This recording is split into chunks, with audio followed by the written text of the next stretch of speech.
Welcome to Global Citizen Life podcast. Today on the show, we have Tyler. Tyler, thank you very much for joining us today. Oh, it's my joy, Sally. This one's been circled because it's hitting all of my passions, travel, expat, getting to talk about, experiences and the highs and lows of each country. So I've been looking forward to our chat. Great. And you've lived in a few places. So, right now you are in Canada, but you have lived abroad. So, tell us a little bit about the benefits and the challenges of moving and living abroad from your experience. The benefits are being exposed to new cultures, new thoughts, new ideas, new foods. Um, and the drawbacks are being exposed to new cultures, new experiences, new places, new foods. Yeah, they definitely are can be both pros and cons to all of them. Is there a place that you really enjoyed living that kind of stands out above the others? Oh yeah. When I lived in Malaysia, I lived in what was at the time a small town, is now a city. Still a small city, but it's a city. Miri Sarawak, which is on the island side of Malaysia, just south of Brunei, which made it super handy because with my visa, I had to get it stamped every month. So you would just literally drive over the border into Brunei and then come back down and just cross in and they'd restamp it, which made it significantly easier than say being on mainland because then you'd have to get up to one of the other countries and it's a bit of a either that or get on a plane. Mind you, again, as you know, one of the benefits of being outside of North America is plane travel is not prohibitive. And so hopping on a plane and going somewhere for just to get your passport stamped wasn't actually that bad of an idea. But Miri, I fell in love with, and I still want to go back. Like it's one of those things where I keep trying to show my wife what we're missing by not being in Miri. But every time we try to get there, something prevents us from getting there. And one day I will make it happen because if I could have my way, I would sit in a nice little 3 4 bedroom bungalow in Miri and be just off of the South China Sea, eating pineapple and having, a nice chicken saute, fresh Right. made with real food that you can taste. Oh, I miss food that you can taste. And the weather, so much better. And the weather. Yeah. Yeah. What is the weather like in Miri today? It'll be 25 degrees Celsius with 90% humidity. And tomorrow it will be 25 degrees Celsius with a 90% chance of humidity. And that's what it's going to be for the next 365 days. Right. Right. And it is really important. And as some people are listening, they're like, ooh, that 90% humidity, wouldn't like it. And that's fine, right? There's places for everybody, and it's figuring out part of the reason when I talk to people and I ask them if when they're moving abroad is why. Why are you moving abroad? What is the purpose? And some they want a complete change. They're just not happy where they're living. Where for me, part was the weather. I hate Canadian winters. Like I do not like the cold at all. I now find it, this is going to sound ridiculous to a lot of people, but if it's 15 degrees Celsius, I'm getting cold. And I know it's crazy because I mean, I lived there most of my life and that's nothing. Like that's a spring day, it's warm. I've been gone for so long and used to the warmer weather that I don't like winter. I don't like the cold. So I eliminate that whenever I'm traveling and going places. I mean, I can handle it for if I know it's going to be a week or two, that's fine. But it is why. Why are you moving it? Do you want better weather? Is it work opportunities? Is it lifestyle? Those types of things that I always ask people. Yeah. So And what for me, I've, go ahead. oh, I was going to say, so what have you found has been kind of like your why and talking with other expats about why they've moved? Well, so for me, mine was, uh, a couple of different things because I've lived in various different places over the course of my life and careers. The one I was actually going with a partner. My girlfriend had family in Malaysia, and so I ended up going there and kind of staying because I fell in love with the place. No, forget the girl. The place took my heart, and so I ended up staying there. I also stayed. I ended up getting a job there and starting a career there. So that career, working for Petronas, got me down into Australia. And I had actually applied to go to school in Australia. So when I lived in Australia, I had briefly worked in Australia and then had gone down for my education and lived there for education because it was quicker, easier, faster, cheaper to get my degree down in Australia, even paying foreign student prices than it That's was to try crazy. and get an education in North America. And it was recognized, right? It's a Mm, Commonwealth country. So my degree was recognized throughout the Commonwealth, so it was easy to come back to Canada and work with it. So that got me there. Some of the other places that I've gone have been literally on whims. I used to work for the airline a long, long, long time ago in Tyler's past. Was an airline employee, and so travel was just fun. So I didn't necessarily live in places for a long mm, period of time, but I was, I wasn't a tourist. I would go and usually find a crash pad, like an airline crash pad, and stay a place for a month. And mm. it was before, because it was before Airbnb was even a thing. Right. And so that was that. And we go way back into my distant past when I was 13, 14, 15. My father passed away when I was 6, and so I had a big brother in the Big Brothers and Sisters program. And my big brother Craig worked as a tour guide and tour facilitator and had a place down in Mexico. So I would go to Mazatlan and Puerto Vallarta every summer, 13, 14, 15, and Nice. uh, help out with the business and hang out in Mexico. So that really, I mean, that introduced me to the idea that you could do this thing. It was possible. And for the tourists, he would always rent out a casa. And we had this one kind of villa that had three separate buildings, out structures. And we would live in the main building, and then we'd have these two other ones, and then there was a central pool and courtyard, and he would hire a chef and a maid to come in and cook the meals and keep the place clean. And we would have these tour groups come in for a week or two at a time over the course of 8 to 10 weeks.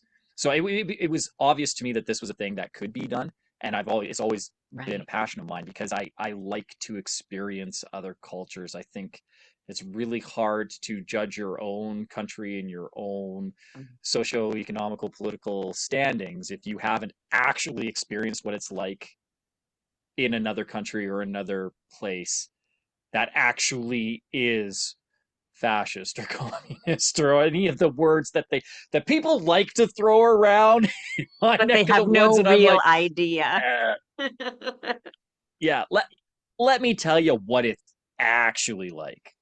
Yeah. Right. And too, when I talk to a lot of people sometimes, and I'll say, in North America, Canada or the US, I'll say, you're Canadian, you're getting Canadian propaganda. The US is getting US propaganda. And I'll get people that are like, we don't get propaganda. What do you think? We're China or Russia. They get propaganda. And I would say to them, yes, but at least they know they're getting propaganda. Like they know and Propaganda. understand that they're getting pushed that propaganda, where a lot of people in other countries don't think they are. But once you start living abroad, traveling more, and more than just vacation travel, but really going around and spending time and watching other news that's given in different countries, you start to realize that every country promotes themselves as the best country. The US promotes as the Yeah. best, Canada's the best, Spain is the best, Greece is the best, China's the best. Like everywhere is the best, and their way is the right way. And that's one thing that I've discovered too a And we lot all know is the reality is it's actually Malaysia. well, I'm so I'm I'm considering relocating again next year. I've lived now in 5 countries, and I'm looking to probably move again in 2025. And although I haven't spent much time in Asia, so I do need to go on a scouting trip. There's a few countries that I'm checking out, and Malaysia is one of them. Highly, highly recommended. Um, and I can tell you your listeners why too, Sally, and maybe this will be the sales pitch for you and all. Um, I've never, first of all, it's predictable. One of the things that I like about Malaysia is its predictability, from the weather to the people to their responses to life. It You don't get caught off guard there. Um, Unbelievably friendly, unbelievably friendly and welcoming.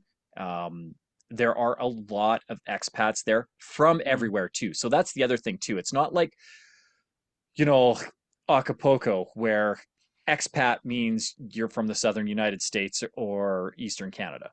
You know, like Right. it's or Florida for that matter.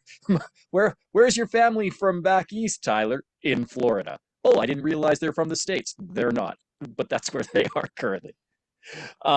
But you have expats in Malaysia from Russia, from Australia, from Italy, from India, from like you pick the place. And I think part of that is because the country itself religiously is very evenly distributed between Christianity, Buddhism, and Muslim. And one of the things that I love the most about the country, when I was where I was staying, was like at the time literally the only apartment complex in all of Miri. And so it was like this Wow. tall stretch, so I could see out over everything. And there was a traffic circle, and it had 3 quadrants to it, and literally there was a mosque, a church, and a temple. And you could see all the people, and they would all go, and then they would all congregate, and then they would all disperse amongst themselves together and go and eat here or go and eat there, or go about their day and their shopping. And there wasn't this conflict, because why should there be? You practice yours, I practice mine. I may be curious about yours. There was actually a bit there where I would go to all three just to learn, because I was Mhm. fascinated. I have a bit of a theology bend anyway, but it spoke to what the country is as a whole, a true and actual melting pot, because it has thousands of cultural influences like that have gone over that South Asia, South China Sea. You have so many cultural influences that have come together there, that of course they have multiple religions, recognize multiple religions, and it isn't looked down upon or frowned upon, because it is just how the culture is and culturally accepted. So that sense of acceptance, along with its sense of community and its sense of camaraderie within it, means everybody kind of looks out for each other. Crime is really, really low there, and not quite as low as Singapore, but Singapore, I think, gets its compliance out of a little bit of fear. I never like compliance from fear, right? I Right. like compliance from a humanitarian standpoint. And I think that's where Malaysia is. So it has low crime, really high understanding of expats and expat needs, a very open and friendly uh, peoples of all nature. And then top it off, best food in the world. Like, hands down, best food in the world, because everything there is fresh. And like I said, I miss food with a taste.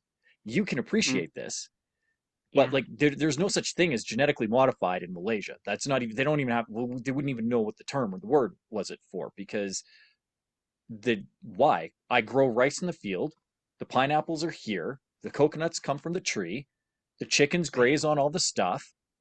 We eat the chicken with the pineapple and cook some rice with it. Put a little bit of coconut milk on it. Everything is fresh. Everything is there. Like, I can literally, and as I somebody who miss grew that up in so rural much. Alberta, as a farmer, I appreciate being able to see where my food comes from. And I can literally see Yeah. where my food comes from, because it got picked and butchered Mm. right there. So Right. I miss that. I really do truly miss that. And my wife always laughs at me because when we get inevitably on the topic of, well, why do you want to go? What is your why? My stomach Mhm. is guiding my heart, is what I'm saying, Sally. I need the food. I want the food. I mean, it's so true. And I mean, just even recently on different on YouTube and different shows that I've been seeing, how even just in Europe, because I'm spending a lot of time right now in Europe and have been for the last few years, that just what is allowed to go into food within North America, because generally speaking, Canada, the US, we've got pretty much the same rules. There'll be a few that are a little bit different, but generally it's the same. But what is allowed to go into food that we consume within North America is not allowed in Europe. Like some of those things are just outright banned. And then I know in other countries, and I'm assuming as Malaysia, the way you've been talking, they wouldn't like they don't even know what GMO is. So why like, let's get back to real food instead of where it becomes a snowball effect of eating crappy food that's happening within North America. And what's happening? The amount of obesity is up, the amount of sickness is up. And the healthcare system is costing people, especially in the US, a lot of money. Canada's got lots of wait time. So it's a vicious cycle that I find in North America. It's make people sick, so they have to be in the hospital, so they spend more money, so the pharmaceutical companies make more money, as opposed to other countries, which I think it should be make people healthy, help them stay healthy, like eat good food, get outside, be in the sunshine, walk places. Like right now I'm in Nashville as we're recording this, and I'm used to walking everywhere, so I walk. And the other day I recently also had unexpected surgery done, so I'm not allowed to be lifting a lot of heavy weight. So I had what we use in Europe a lot, those little pull carts that groceries, and most times it's older people who have them, but in Spain everybody uses them because everybody just walks to the grocery store, and you're not going to carry all your groceries home, so you put it in a little pull cart and you take it.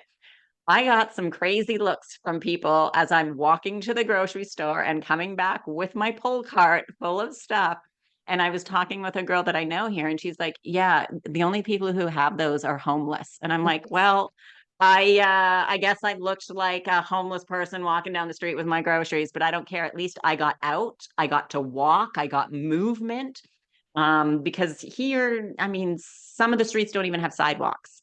So there's not a lot of movement. And I just thought, like, people need to be in places where people can walk to the store and buy good, healthy food and stuff like that. And right now, I miss even just that about Europe of just walking to the grocery store, getting my stuff and walking back. And the grocery store is probably 30-ish, 30-40 minute walk one way, plus the groceries and then back. And I'm like, that's fine. Like I enjoyed that. It's so I didn't get to the gym because I can't really be working out right now. So at least I walk to the grocery store, I buy my groceries, I walk back. I get out of the house and I get movement.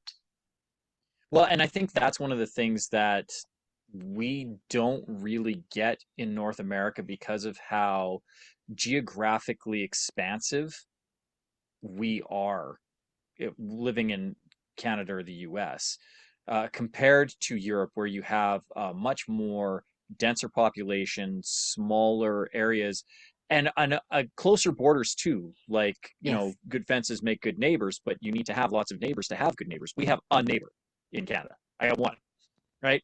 And they're just south because Russia doesn't count because it's on the other Right. side of the map. Right. Which always makes me laugh as somebody who has a geomatics degree and has made maps for a living. I know actually how close Russia is and is technically a border to us, and so is Finland.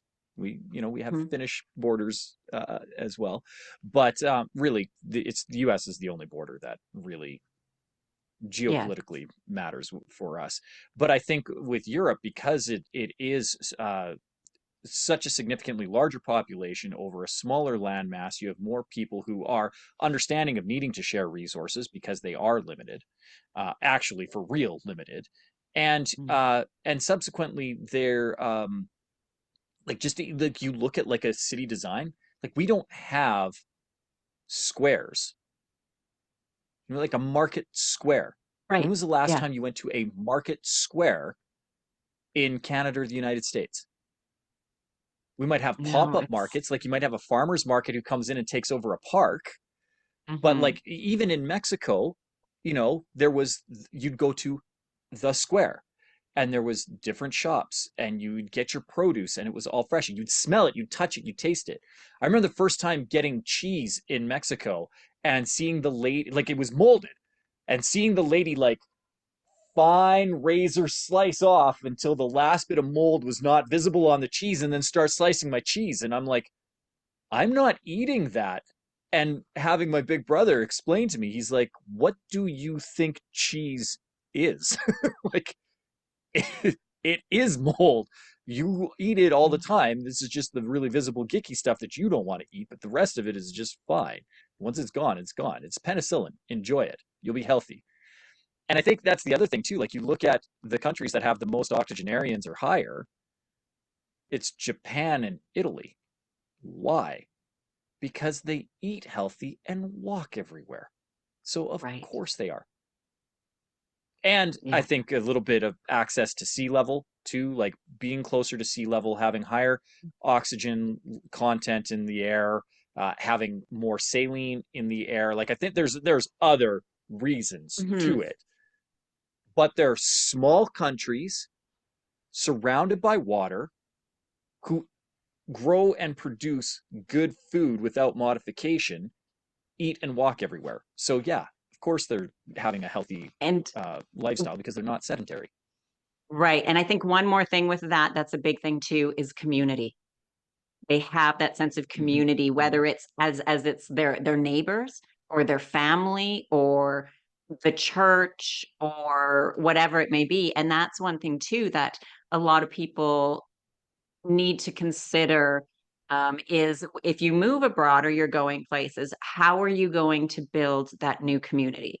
Are you involved in a church? Will you Mm-hmm. volunteer with stuff? Are there, places like meetup.com has, depending upon what country you're in, Spain, there's probably 1,000 events every couple of months. Like there's so many every day. Like, how are you going to build that community? Because that's really important, especially when you're not sure how things work.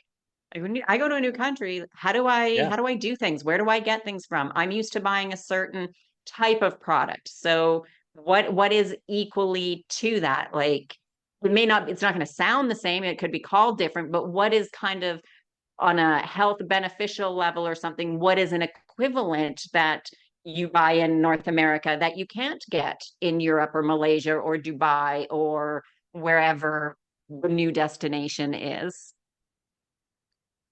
When I was going to school in Australia, one of my best friends in the world and one of my groomsmen at my wedding, Andrew, married a wonderful, wonderful woman, Penny, but they were living in Canada. They now live in Australia, but at the time they were living in Canada and I was in Australia. And Penny would have me send her spray deodorant because you don't get aerosol deodorant in Canada. That's not a thing. Like it is, but you have to know, and it's probably only for guys, and it's like one brand. So I would send her. She would put in her order, and I would send her. It's obviously Australian. I would send her her Vegemite because she had to have her Vegemite, and I would send her spray deodorant, and that's what she wanted. And I was fine with what I could get down in Australia. I didn't have care package stuff. I think we sent my sister KD when she was down there, but Mhm. because KD. When I first lived in Costa Rica, and I was there with my daughter, we had a list of things that we would kind of put on the list, and we would say to people when they were coming down, grab us, a couple of things, whatever's convenient for you to pick up, just a few things off this list, because these are things that we either can't get here or it's just ridiculously expensive. But one staple was that everybody had to bring was dill pickle chips because they didn't Yes. have dill pickle chips in Costa Rica. I mean, I think they have them now in the States in some places, but even a lot of people are. I go to Europe and I tell people they're like they don't know what dill pickle chips are because they don't have them. So that was kind of one thing that we said, great, yes, come visit, bring us some dill pickle chips and whatever on the list, if you can grab a few things at your convenience, it would be wonderful. And we kind of did have a And And they're a treat too. Like when you get that, because you haven't had them in forever, you're like, oh, I remember why this is wonderful. And thank you, by the way, for choosing the right Canadian chip flavor and not asking for them to deliver ketchup chips. That's what my sister wanted. We would send her ketchup chips, and I'm like, that just why? Don't. But that's me. Yeah, it's one, and so that is kind of the way that I see it. It's a benefit and a challenge, because it's a benefit because, well, let's be honest, chips are not healthy for us, and so it's good that we didn't have them. But it was a treat when somebody came down. We've got them. It was a treat. We enjoyed it. So, but getting used to different foods and different flavors. And I remember, again, in Costa Rica, I made this very basic salad. It was cucumber, tomato, feta cheese, and then I had a reduced balsamic vinaigrette from Italy. When I was traveling, I bought it when I was in Italy. It was so good. And I would make it, and my daughter and I would have it quite regularly. We loved it. We were heading back to Canada, and so I brought a little bit of the vinegar with me, the balsamic vinegar, and I made the same salad in Canada exactly the same way. And my daughter looks at me because I wanted to make it for my parents because we enjoyed it so much. And she looks and she said, "What did you do wrong?" I'm like, "What do you mean?" She's like, "This doesn't taste as good." And I said, "Well, welcome to tomatoes, cucumbers in Canada. They taste differently Yeah. in Canada than they do in Costa Rica. They're grown different. The sun's different. The water, the soil, the everything. Like, I did everything Soil. exactly the same, but it's different because you're in a different country." Yeah. Well, and especially Canada, because so much of our produce is not native to the land, that we're growing it in hot houses, and the other thing is too the amount of shipping that we're doing to it. Like Oh, even yeah. uh, produce that's fresh from BC, um, by the time it gets to Alberta or inland, it's it's not it's not fresh the Mhm. way that it would be in Costa Rica, in Malaysia, in Italy. Like Italy, right? Like they literally go, they pick the tomato, Yeah. you know. And you and I both know that Spain's the same way. They go the a lot of the restaurants have the garden in the back, and they're using the fresh herbs, they're using fresh produce. And if Mm. they're not producing it, the person down the market is, and the chef goes and finds out what is available today in the market, and that dictates the menu. Are we having fish? Are what's available from seafood? What could I get at the butcher? Because these animals came in, and that's what was available. And then what was available in the garden? What is seasonal? Like Mhm. I laugh because you'll appreciate this. Rouge in Calgary is like the Oh, yeah. French, right? Five Mhm. star Michelin restaurant. It's like our big deal restaurant. And the only thing that makes it a big deal really is the fact that they charge $200 for a plate. Other than that, it's just food. And whenever I see their seasonal menu for what's fresh and grown, and they actually do have a garden in the back where they do this stuff, it's hilarious because that seasonal menu lasts for 3, maybe 4 weeks, because we have no Right. growing period here, and there's very few things that they can grow, so it's actually not that good a menu. So I again, food, miss it, miss the food. Love a Mhm. lot about it, but really do miss the food. Yeah, it's you really again, it comes back to everybody's why. Why are you moving? Why are you going abroad? What kind of lifestyle do you want? Um, what do you need? What Because a lot of times we'll watch YouTube videos, we'll read articles with beautiful pictures and think, "Oh, if I live in Italy, it's going to be like under the Tuscan sun and amazing and wonderful every day, all the time." And that's just not true. I mean, a lot of it will be if if that's what you like and you love Italy. Like, I love Italy and it's great, but there's a lot of challenges and there's a lot of frustrations and there's still a lot of things. And then there's just, after it wears off, and I always say to people, after about 6 to 9 months, everything is great and it's amazing. And then all that greatness starts to wear off because it's not new anymore. And you get into that routine, and then you have to think, does this place have those things that I want, that I'm going to enjoy for the long term? and what is going to be the frustrations, like cobblestone streets. They're wonderful and amazing and great, except for when you're pulling your suitcase across them all the time and then the wheel breaks. And now you have to kind of drag your suitcase, or, or you're wearing anything heels. else on cobblestone streets. Like they are really pretty to look at, Yeah. but they're not fun for anything else. Riding a bike over it, right? Like, because that's what they do. And people get used to it, and that's great. But it's sometimes it's the little things that we don't notice when we go and we travel and we're on holidays and we're there for a couple of weeks, maybe a month, Yeah. for some people, and then they're gone. So we think, oh, well, the train's late. Okay, well, whatever. I'm on vacation, doesn't really matter. But if the train is always late and you have appointments and you have places to be and things to do, and if there's a lot of tourists, well, when you're a tourist, you're one of them, so you don't really notice, it doesn't matter. But when you're not and you're trying to get somewhere because you need to be somewhere, then it starts to get annoying. So people have to kind of look with different glasses, like take off the vacation glasses because that's fun and everything's great. And then put on, this would be reality of day to day when I have things that I need to get done and do. Yeah, I think that's what I liked the most about when I was in Malaysia is that I wasn't a tourist. Mm. Um, and I'm glad that you touched on community because I had a community. I literally had what was adopted family there because my girlfriend's family basically took me in. Her cousin David, like became best friends. And Nice. um, so I had ins. I had a connection to the people and the culture and had that kind of like that sense of community and that home base. And I think the thing that's preventing my wife and I from really actively pursuing an expat lifestyle currently is the fact that our daughter is 9 years old and just on that cusp of still needing support. Um, and it's really handy for us because we have three sets of grandparents within a 30-minute radius of us right now.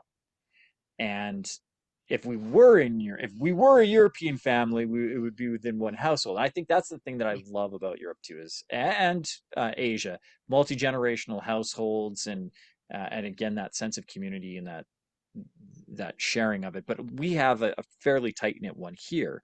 And so that is something that we'd have to give up. So one of the things that we're looking at, like the reason we're looking at some of the places that we're looking at is because we do have friends and family there. So like Dubai is very attractive to us right now because we have four friends that are currently expats and have been there, one of them over a decade.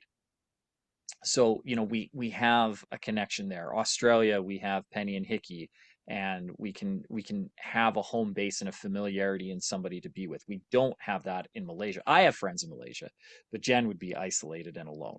So I'm conscious of that. And the worst part is we had in 2019, my wife and I were doing really, really, really, really, really well. My speaking career was at its peak. I was back in acting, doing stuff. My safety consulting business was running at on all cylinders. I had, a staff and people who were working for me. I was working on my business, not in my business, which is always the Mm. goal. And so things were going well, and we had a revenue stream that was not dependent on us physically being in a place. And so we took 2019 to map out what we were calling Project 2020. And Project 2020, my daughter was 5 years old. So it would have been her kindergarten year, but it was before she started the first grade. And I wanted her to experience culture so that going into school, she could already have a little bit of critical thought when it comes to some of that subtle indoctrination that you and I are aware of because we've stepped outside of it, but that is really hard to be cognizant of if all you know is Canada or rural Alberta or this small little piece of the world because the world is broad and vast. So 2019 we had the whole plan together. The first stop was Italy. We had an Airbnb booked from January to March. Then we were going to go to Dubai and spend April, May, June, the nice time to be in Dubai because it's spring in Yes, Dubai and it's not that's right. viciously hot. And then we were going to go July, August, September and spend that in Malaysia because, again, predictability. It's going to be 25 degrees, 90% humidity, and I just know that that's what it's going to be. And then we were going to spend what would have been the beginning of winter in Canada, but the beginning of summer in Australia with our friends Penny and Hickey and finish off 2020 there. Well, as we all know, that didn't happen because That our did first not stop was happen. Italy, January And to it was the March first to shut 2020. down. Yeah, and in December we were told, I think actually it might have been the end of November, we got an email from the person who we were going to rent this villa from. That was like, sorry, we're shut down, and we don't know how long we're shut down, but you can't go out. You need, ID to go to the grocery store, and we're like, well, that'll never make it here. And I And then it remember did. doing an event Yeah. in Edmonton. We had Arnold Schwarzenegger was actually the headliner of it, and I was speaking just before a good friend of mine, Phil Town, and big stage. We were supposed to have 7,000 people attend, March 11th, and we had to end up refunding a whole bunch of tickets because a whole bunch of people were scared to be in a group of people, but we hadn't had a shutdown yet, so that event went off. I think we had 3,500, 4,000 people in attendance. I sold my program. Phil sold his program. Uh, he was going to come back April, and I was going to come back in May and run our program to 300 people. And yeah, March 17th happened, and everything shut down. And then I had 90% of my revenue disappear between March 17th and April 1st. Contract Wow. for that year. And that was the other thing too. Like because I was an international speaker, I had events planned for Italy and then for Dubai and then for Malaysia. Actually, Malaysia wasn't in Malaysia. It was actually in Bangkok. So we were going to Okay. go to Thailand. Just But I hop mean, over. it's Yeah. quick flight. Yeah. And then I had 3 speaking engagements in Australia. And the whole reason for that was so that Jen could see all the major cities. That's a And perfect way then to set it up. If you yeah, can work while you're checking places out, it's perfect. yeah, and it was going to give us a month. Like, so we're going to get into we'd fly into Sydney because you have to fly into Sydney, and then we were going to get up to Brisbane and go inland to see our friends, and then I was going to speak in Brizzy, and then we were going to fly back down to Sydney, speak in Sydney, and then fly over to Melbourne, speak in Melbourne, and then we were going to go to Perth and finish off in Perth. I have friends, Karen and Andy, who have a vineyard there, the very Oh, lovely vineyard. And so we're going to go see that. And then from Perth, we're going to fly over to New Zealand. A friend of ours, Sean, has a vineyard there as well. And my brother-in-law and sister-in-law were actually living in there at the time. So we were going to visit them, and then we were going to come home. It was all planned. It was beautiful, Sally. All and disappeared between, then yeah, life happens and things changes. yeah, and 4 years later, we've never revisited it, and really haven't traveled. Jen's traveled to Ireland, and I've been down to the States a few times, Mexico once, and I don't think I've had international travel uh, in the last 4 years. So Okay. Yeah, I mean, definitely the pandemic was a huge turning point for a variety of reasons and things. And that's when I really kind of started as a business, Global Citizen Life, the company. Because before that, I would just tell people, yeah, do this or that, because it was kind of my lifestyle, but I wasn't really thinking about it. But when things really changed for me on a personal level, when I was like, whoa, wait a minute, was when Trudeau was saying, okay, well, trucker protest. Well, we're going to freeze your bank accounts. If you donate to the protest, we can freeze your bank accounts. If you have a passport, we may not renew your passport or not give you one. And I just thought, that is crazy and absurd. Like for Canada, come on. And for protesting, come on. Like this is ridiculous. And then that's when I was like, people need to know that you can have more than one citizenship and multiple residencies and citizenships, and especially after that, and you should now. given what happened with the pandemic. And same with bank accounts. You don't have to have bank accounts just in Canada. You should have some outside of Canada. So if you want to protest, you can, and you're not worried about the government freezing your assets or your bank account that you worked for. Like, and Yeah. it really opened my eyes to how the government has so much control, and they make it seem like, oh yes, you have lots of freedom if you do what we say. But if you don't Yeah. do what we say, or you don't like it and you just protest, then no, we're gonna take everything away from you. And so that's when I really started Global Citizen Life and just said, you know what, don't be under the control of any one single government. Because with having multiple citizenships, you can be like, no, I'm out. You're going to start shutting down, locking down. Oh, I've got this passport.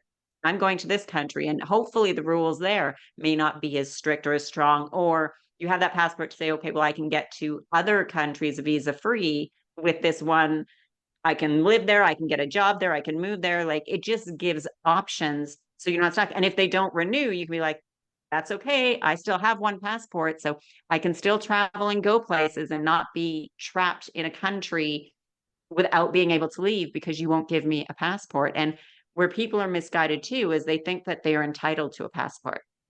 Yeah. Well, I'm a resident, I'm entitled. That's like, no, no, no. If you look at your passport, that is owned by the government of your country and you are not entitled to it at all. They say it's a privilege for you to have one. And government property too. And if you Yes. actually read what it says, like how you're supposed to protect it, um, I know I certainly don't follow all the statutes and mandates that go with the issuance of my Canadian passport, um, mostly because I always have my passport on me. It's a weird thing that I just learned. It was a habit that I picked up from the airlines, particularly North American travel, because it is trans-border to go down to the States. But you and I both know Toronto Pearson shuts down 3/4 of the time for some reason or another. Mhm. Halifax shuts down for some reason or another. Winnipeg shuts down for some reason or another. If you're in Calgary or Edmonton or wherever and you take a flight delay and you need to get from A to B, Oh. there are times where the fastest way to get there is on a US carrier and connecting through Denver or O'Hare or Mm. even Dallas or Houston or LaGuardia. And you can get direct flights there and then come back, but you have to go. The number of times where I was able to get somewhere while everybody else was, making the news stuck at the airport for 3 or 4 or 5 days, simply because I had my passport with me. One time I actually got back to Calgary from Toronto through Frankfurt. Oh my gosh, that's crazy. 18 hours total, but I was the only one who made it back. Everybody else was in Pearson for 3 days because of a snowstorm. Wow. So, Wow. yeah, I don't follow my rules of my passport because I always have it on me, but I it, mean, yeah, when traveling, you should always have a passport with you. It what's can be a really fun savior. it gives when you give it to somebody who's requesting picture ID, like a bouncer or something like that, or like if Mhm. you're, I still get ID'd buying alcohol every once in a while, which makes me laugh on my 45th year of revolved around Oh, the sun. But I do too. I do too. And I'm like, oh, do yeah, I look that young? yeah, no, thank you. Yes, but then you give them your passport, and they're doubly suspicious because who gives a pat? Give me your driver's license. I'm like, this is what I have. You want picture ID? This is actually my Yeah. closest one because my wallet is a thin travel wallet, and so to get the Hmm. key out of it is like actually a pain. Where my Yeah. passport sits here in my breast pocket, and I can just And I've also had people when I've given my actual driver's license, they're like, if I'm in another country, they're like, what is this? where This is is not this? ID. And I'm like, that's my picture. That's the province I'm in. It says Alberta. That's like, because that's where my driver's license is What's still what's from. a And they're like, what? province? What's a Yeah, province, Sally? exactly. They're like, I what is this? I'm like, it's legal government issue photo ID. And they're like, I don't know what this is. Do you know what is not legal government photo ID that I just found out literally 2 days ago? What's that? Your Nexus card. Oh, Nexus is a government issued photo card, but it is not identification. It's a travel pass that is only valid between Canada and the United States, but you cannot use it as photo ID. So like if you were to if somebody asked, like if you're doing, I was doing security clearance because I'm a health mhm, safety professional and I needed to do security clearance, and I gave and they needed two pictures of ID and their ID cards, so they were easier to photocopy than my passport, which is hard. So I right. gave them my Nexus card and Mhm. my driver's license, and they rejected the Nexus card because it's not government ID. It's just it's a I travel mean, pass. but I mean, that's crazy because how many forms of picture government ID do we have? Passport, driver's license. What else is a And government photo ID? personal acquisition license for anybody who has a firearm.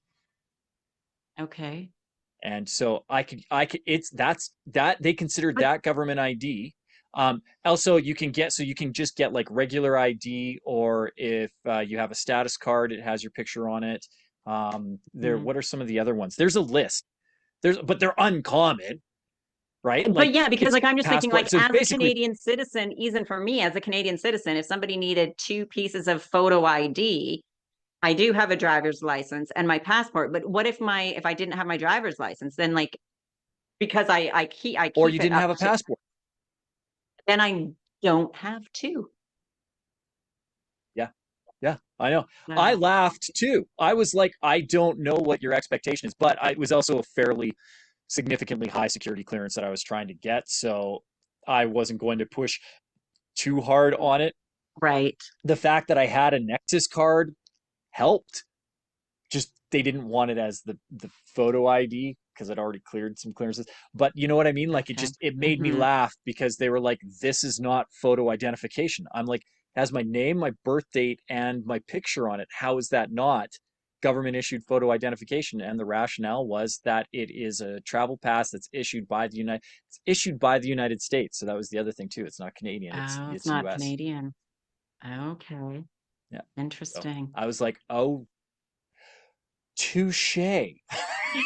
Yeah, just yeah. I Pick, just pick, allowed it to pick go. your battles. Yeah, Pick your battles, and yeah. which one is it going to be? So, um, well, I want to be respectful of everybody's time. I feel like we could talk for hours. We've already been talking for a while. So, if somebody who's kind of still, they're on the fence about going abroad, really kind of unsure, what would be I don't want to use some tips, but what would be maybe some things to for them that you would say to think about to help them make the decision if it's right for them to help them because everybody wants to live their best life, whatever that may be, because Yeah. everybody's different. I would ask yourself the question, are you running from something or are you running to something? Because running from something is not a good reason to play this experiment. I have a few friends who Mhm. quite literally ran from things, and they've found a very comfortable existence in the places that they've been, but they're there out of necessity versus want. And that always kind of, I think, taints the experience. Um, if I think the best reason to go is because of a curiosity. What would it be like if or I would like to learn more about, or I wonder what would be different if.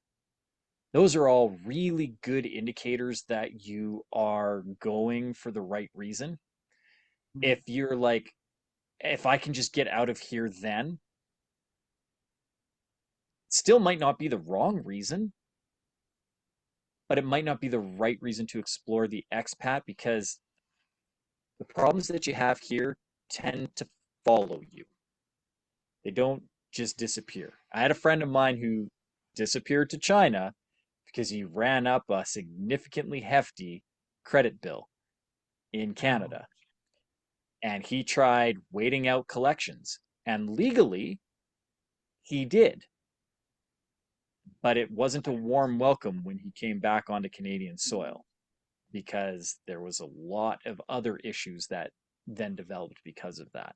Particularly running to China, that didn't help his cause, but he loved it. I mean, and that's the thing, right? What do you want? What do you need? Where are your passions? And for him, China checked off a whole bunch of boxes for him. But it Mhm. didn't serve him in the end. He did not escape his problems. His problems traveled with him. And then Right. there was a time where he couldn't be in China no more either. So, make sure that what the reason you want to go, if you're going from a place of curiosity or wonderment, probably a good reason. If you're going um, for good escapism, probably not too bad either. But if you're fleeing from something, whatever that something is, maybe a solution, but that's when you start to have to question those red flags because the it it's the grass is not always greener on the other side of the fence. The grass is greener where you water it. That's true. Absolutely true. So, Tyler, you're involved in quite a few different things, quite a few different career things as well. So, if people wanted to follow you, find out more, where can they follow you, and give us a little bit of background on some of those things that you could help people with? Well, the best place to find out all the answers to all the things is just my website, SeanTylerFoley.com. And Sean is spelled the proper Irish way, SeanTylerFoley.com. And yeah, I mean, as you'd mentioned, I dabble in a lot of things. I'm currently the managing director of Total Buy-in, which is a safety consulting firm. It's kind of the overseeing entity of a couple of other programs that have taken on a life of their own, including my own speaking career. But we also have the Power to Speak Naked, which is a training program for public speaking. And that's in support of the number one best-selling book, The Power to Speak Naked. So it's the course that goes with the book. And all of that information is available on the website. So from if anybody is struggling with public speaking or wants to find their voice or learn how to be more confident in presentations, and that doesn't have to be like, Tony Robbins speaking to 6,000 people or 10,000 or 20,000 people. It could be just, better boardroom presentations. If you're terrified every time your boss says who's going to run the next PowerPoint and you hide in the corner and cover your eyes, hoping like a 5-year-old that somebody doesn't see you. Um, maybe pop over to SeanTylerFoley.com and see if there's something there that doesn't pique your interest that we couldn't help. Because I believe that everybody has a story, and I think that sense of community is developed through the sharing of stories. Because when people start to speak about what their experience is, you start to understand that you too have a connection, that you too have an understanding. I think a lot of the world's problems would be solved if we just started to tell each other our stories a little bit more. I think there'd be Absolutely. a lot more empathy and sympathy in the world. So yeah, if you want to learn to tell your story a little bit better, or if you're a company who's struggling with your health and safety management system, need a quick peek under the hood, all of those things can be answered at SeanTylerFoley.com. Perfect. And we will have a link to that and a few other direct links of your social media and stuff all in the show notes so people can easily connect with you and follow you on those platforms. So thank you very much. I really enjoyed talking with you today, and I know everybody got a lot of valuable information. Thank you, Sally. It was a joy to be on today.